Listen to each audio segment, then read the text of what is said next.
Good morning and happy Thursday. It is August 26th. This month just blew by, just like July. This summer has been quick. Maybe it's because I had a few trips mixed in there, but man, it's flying by. So welcome. We're going to take an interesting look at some of the numbers again this morning because it appears that new listings is starting to stall. So I want to go in and I want to look and see what part of the valley that's happening and at what price point it is. And it's based on something I'm going to show you here from the Cromford report. But it's worth looking at because for a while there, we thought things were just going to keep going. And today we have 6,949 homes on the market. Our 7-day moving average shows 4,112. Came up for the week with 3,749 under contract. That's a difference of 263. And price reductions are continuing to hang around the 1,700 range with 1,771. Now, the highest peak that we had in new listings coming on was the first week of August. So you can see that blue line there, the first week of August, it was sales were climbing as well, too. See? The yellow line there. Now we're just kind of flat when it comes to homes under contract, and just these spikes that you see up and down are just the normal ebbs and flows of 7 days. But when you went back here the first week of August, all the indicators we were looking at were kind of trying to tell us that this was going to be a trend and it was going to continue. We're going to see more and more houses. Question, KCH, East Valley, 600, 800,000 range. I'm not seeing much added per week. We're going to take a look at that. I think I could agree with you there. So what did the Cromford people say here? This just came out late yesterday afternoon, and it was talking about the active listing counts, which excludes under contract and contingencies, have almost stabilized over the past 2 weeks. And that's what we're seeing from that chart that I just showed you. And it says, and they are now showing very little upward momentum. This is bad news for buyers because they're stabilizing at a very low rate. And we're going to see that. And it says here, the situation is vastly different than in 2005 when supply exploded, caused the market to crash starting in 2006. We still have a shortage of homes for sale, although affordability problems are reducing normal owner-occupier demand. Demand from investors and iBuyers is taking their place. So the first-time home buyers are running into affordability problems, but these people here, Opendoor, OfferPad, Zillow, and Redfin, not so much Redfin, they only bought 6 homes, coming in, scooping them up where first-time home buyers are not, because that's the price range that they play in. The other challenging thing about these iBuyers is it's not really as transparent. In other words, the iBuyers, by and large, they aren't coming to you. I mean, they'll send you an occasional email, say, hey, you want to list your house. I get them all the time. But you have to request an offer from OfferPad, Opendoor, and Zillow. It's never listed on the MLS before they get it. Sometimes they'll come in and buy something on the MLS, but that all just kind of happens in the weeds, and we don't really have exposure to it, and we don't see it. So it makes you wonder, these people that are willing to sell to OfferPad, Opendoor, and Zillow, what would they have gotten if they'd just put it on the MLS? Well, they would have got more, but people have so much more equity in their homes now that they're willing to take a little financial bath on the fees just to have the convenience of getting a cash offer and choosing your closing date. So there's a lot of that going on in the $300,000 to $400,000 price range. Bryce says, what should someone consider when buying a lot versus a built home? Also, with new construction still historically low, would it make more sense for more people to consider building? I've always been told that the lot price should be anywhere from 33 to 36% of the average value of the homes in that area. The challenge that you're going to have now is just simply finding the contractors. I mean, the big builders can't find the contractors. So if you're trying to build your own home, that's going to be tough. I mean, there is a shortage of labor everywhere. I have my travel trailer in to have the air conditioning tuned up. I took it in on Monday. I called them last night. Well, we haven't got to it yet. And I said, well, I kind of want to use it, starting Saturday because I'm leaving. And, well, we just don't have enough help. And I'm like, Does anybody have enough help anymore? This is ridiculous. It's just driving me absolutely bonkers. There's no help in the grocery stores. There's no help at the airport. Where did everybody go? Where did everybody go? Here we go. We're going to look at this. This is the average listing weekly count compared by year, and this is showing the greater Phoenix area. And I'm going to click on this and do all.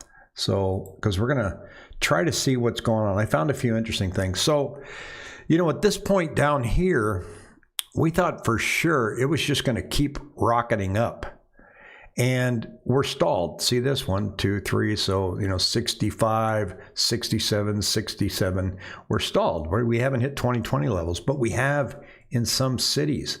But if we go to price range, let's see what's going on. Because we'll comment here from Casey went 600 to 800. I'm not seeing much added. Well, let's see what's going on here. Actually, I think that's tripled or doubled since May. So you're seeing in May, we had 586 and now we got 950. But then this week it went down a little bit. So we're blowing out 2020 numbers in that price range. But they 1 week doesn't make a trend. They've stalled. So in the $300,000 to $400,000 range here.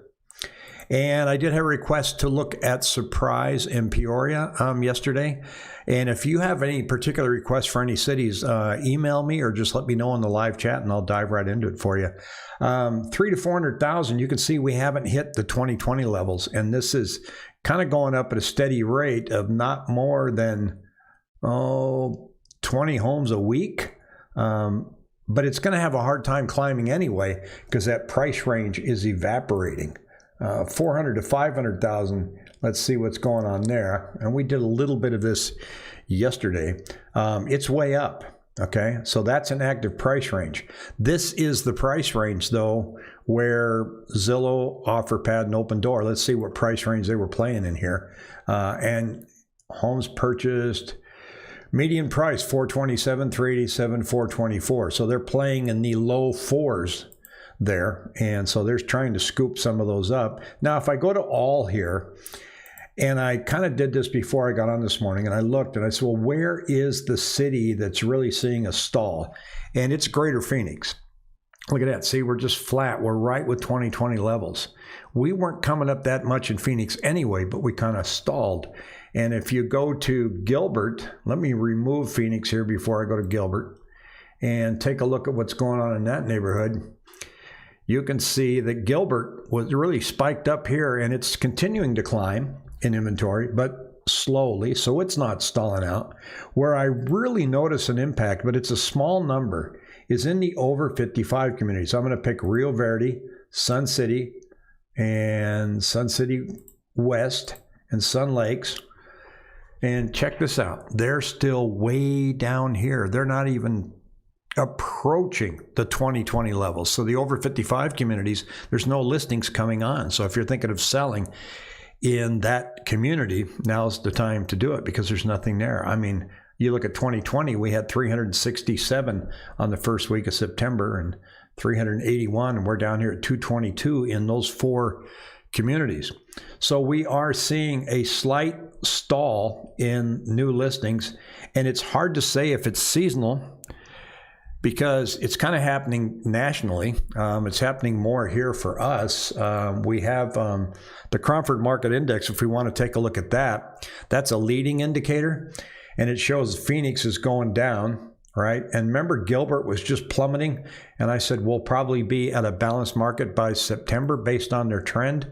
Well, their trend stalled out. It's kind of like an airplane that was crashing, and they finally go, okay, I got it. I got the joystick now. We can start coming back up. So Gilbert's still sitting over 300 on the Cromford Index, with 100 being balanced between buyers and sellers. Gilbert's leveled out. And if we want to go through Peoria, take a look at Peoria here. They've leveled out past 2 weeks. But it did last year too, right? See, then it started going up. Are we going to start going up? Because that's not good for buyers if that happens. Surprise. Let's take a look at Surprise. And they're doing the same thing. Starting to come up on the Cromford Index a little bit. If we look at their inventory, let's see what's going on in Surprise and out in Peoria. Here's Peoria first. So Peoria is looking at 250. So they're trying to come up, but they aren't at 2020 levels yet. They're nowhere near these past 3 years. And go to Surprise. Let's see. Where is it at? There it is. Surprise. Okay. Now it's going to look just like Peoria, I think. Yeah, same thing. Same thing. Not at 2020 levels. So wait and see. See what's going on. The price range between 400,000 and 500,000 is going to continue to be aggressive. Under 400,000 is going to continue to be the buyer beatdown that we've been seeing. There were some articles going on earlier when the pandemic first hit, talking about how cities were just going to see everybody, leaving in droves and everything. And a few cities, boom, they found 5. Jacksonville, Florida, Memphis, Phoenix, Mesa, Albuquerque, and Atlanta not only maintained population growth through the pandemic, but saw increases in both office and apartment rents. These cities are more than temporary escapes. They're going for strong, intrinsic, and durable reasons. So they're basically... Everybody thought they were going to leave the city. And in Phoenix, we didn't. We stayed there. In fact, if you go downtown, you can see all these condos and apartments that they built. It's staggering. So the pandemic didn't force everybody out in every city, and they haven't done it here. One last thing I want to leave you with here, and that is VA loans. VA loans. 5 things you didn't know a VA loan could do for you. And people are accepting contracts with VA loans. They don't, it doesn't cost the buyer anything, if not much at all. Maybe about $500, or the seller, maybe $500 more than if they went with a conventional loan. But I picked that up with your seller credit, so you don't need to worry about that. So the obvious one is you don't have a down payment with a VA loan, right? More lenient loan requirements. The credit score on a VA loan is lower for a conventional loan, around 620 compared to 650 to 700 for most conventional loans.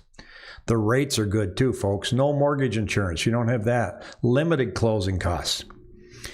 My best here is extra assistance with appraisal. When a home that a veteran is considered purchasing is having trouble with the purchase price during the appraisal process, buyers and lenders can ask the VA appraiser to consider adjusting the valuation before making a final determination. That's a game changer. In FHA and most conventional, it's really hard to get the appraiser to take a second look. But in VA, they do a thing that they call issue a tidewater. It means we didn't hit value. So if you're coming in and you're trying to get something for $500, they tell you it didn't hit value. They may only be off by $1,000. We don't know the amount, and it can be very frustrating, but at the same time very helpful, because then we get to go back in and send them, they get us a form, and we send them comps that have happened that we've seen that came up after they appraised the property. Because they will only see what's pending or under contract, and sometimes that closes 2 weeks after they've appraised your property, or even just a few days. So we get to go, well, look at this, this, and this. And we had one that, is up in North Phoenix, and it was contract price was $650,000. We got a tidewater that said it would not appraise. And again, we didn't know what the dollar amount was or how far off we were, but there were 3 homes that closed that were way above their contract price. We submitted it in. The VA came in at, I think, $663. We had an offer price of $655. So that was good news, and that's a good thing about VA loans when they come in. So if you're doing a VA loan and they come in and they say there's a tidewater event, don't panic. I had one. It was a few years ago, and this poor veteran, he was just so upset, thought he was really being taken for a ride on the house, and it turns out that they were only off by $800. And we picked up the difference for him. So tidewater can be a good thing. I'm going to be back tomorrow at 3 o'clock, but I will not have lender buddy Pat. Pat's having getting a new hip for such a young man tomorrow. So I'm going to be talking to him today and get an update on lending. So I'll be here with Cardboard Pat tomorrow at 3 o'clock. Everybody have a happy Thursday. See ya.